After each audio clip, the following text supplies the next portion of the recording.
થરાદમાંથી રાહને મળ્યો અલગ તાલુકાનો દરજ્જો। સ્થાનિક રહીશોએ કરી ઉજવણી। સરકારી સુવિધા અને રોજગારીની તકો વધશે। બનાસકાંઠા જિલ્લાના થરાદ તાલુકામાંથી રાહને અલગ તાલુકાનો દરજ્જો મળતા સ્થાનિક લોકો ઉત્સાહભેર ઉજવણી કરી છે।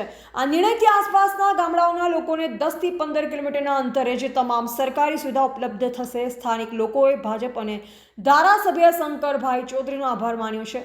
નવા તાલુકાની રચનાથી વિસ્તારનો સર્વાંગી વિકાસ થશે તેવી આશા વ્યક્ત કરવામાં આવી છે।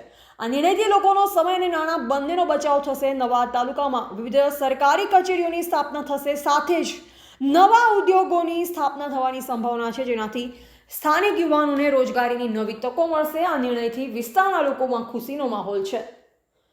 સુપ્રભાત સમાચાર સાથે હાર્દિક સિંહ રાજપૂત, થરાદ। આવા ઝડપી સમાચાર જોવા અમારી ચેનલને લાઈક કરો, શેર કરો અને સબસ્ક્રાઇબ કરવાનું ભૂલશો નહીં। આજે વાવ થરાદ નવા જિલ્લાનું નોટિફિકેશન પણ આવ્યું અને વાવ થરાદ જિલ્લામાં નવા 3 તાલુકા જાહેર કરવામાં આવ્યા। એમાં પ્રથમ અમારો રા તાલુકો બનાવવામાં આવ્યો, વાવ તાલુકામાંથી ધરણીધર તાલુકો બનાવવામાં આવ્યો અને દિયોદર તાલુકામાંથી ઓગળ તાલુકો બનાવવામાં આવ્યો। ખરેખર આ એક લોકસેવક એવા શંકરભાઈ ચૌધરી સાહેબ જ આવું આ કરી શકે। લાખ લાખ અભિનંદન શંકરભાઈને, ભૂપેન્દ્રભાઈ પટેલ સાહેબને અને નરેન્દ્રભાઈ મોદી સાહેબને કે આ વિસ્તારમાં જ્યારે શંકરભાઈ ઇલેક્શન લડતા હતા, શંકરભાઈ જે બોલ્યા એ વર્ત્યા છે।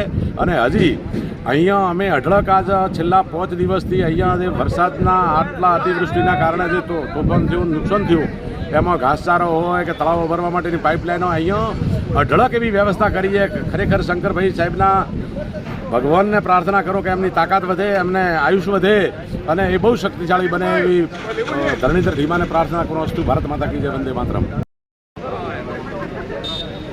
આજે આ વિસ્તારની પ્રજાને વર્ષો પછીથી જ્યારે કોઈ વ્યક્તિને ખોળો ભરાય એટલે કે નવતમતીને બાળક અવતરે અને ખુશી થાય, એટલી ખુશી આ વિસ્તારની જનતાને થઈ છે। ખૂબ ખૂબ આભાર ભારતીય જનતા પાર્ટીનો અને અમારા યુવાન અને લોકપ્રિય લોકસેવા એવા શંકરભાઈ ચૌધરી સાહેબનો કે જેમણે રાહને તાલુકો બનાવ્યો। એટલે આ વિસ્તારનો સર્વાંગી વિકાસ થશે। પ્રજાને જે અહીંથી પાવડાસણ જેને 35 કિલોમીટર પડે, ખેરવાડા બેવટા જેને થરાદ 40 કિલોમીટર પડે, એ લોકોને 10 થી 15 કિલોમીટરના અંતરે રાહની અંદર તમામ પ્રકારની સરકારી સુવિધાઓનો લાભ મળશે, જેથી જનતાનો સમય અને નાણાં બંનેનો બચાવ થશે અને પ્રજા અહીંયા આ વિસ્તાર પણ સુખી થશે। અને અહીંયા તમામ પ્રકારની કચેરીઓ આવવાથી તેમજ કંઈક નવા ઉદ્યોગો આવવાથી, તાલુકો બનવાથી જનતાને રોજગારીની પણ તકો ઊભી થશે। આજે અમારે રા તાલુકો જે વર્ષોથી એની જરૂર હતી એ આજે નોટિફિકેશન થયું છે, એ બદલ શંકરભાઈનો ખૂબ ખૂબ આભાર। અમારે થરાદ અહીંથી 30-40 કિલોમીટર દૂર પડતો હતો, એ હવે રા ઘરાઓને અમને બધી સરકારી સુવિધા મળશે। એ બદલ લોકોને દૂર નહીં જવું પડે, થરાદ સુધી લોકો નહીં થવું પડે। રા તાલુકો થયો એ બદલ ગુજરાત સરકારનો અને અમારા માન્ય શંકરભાઈ ચૌધરી સાહેબનો ખૂબ ખૂબ આભાર।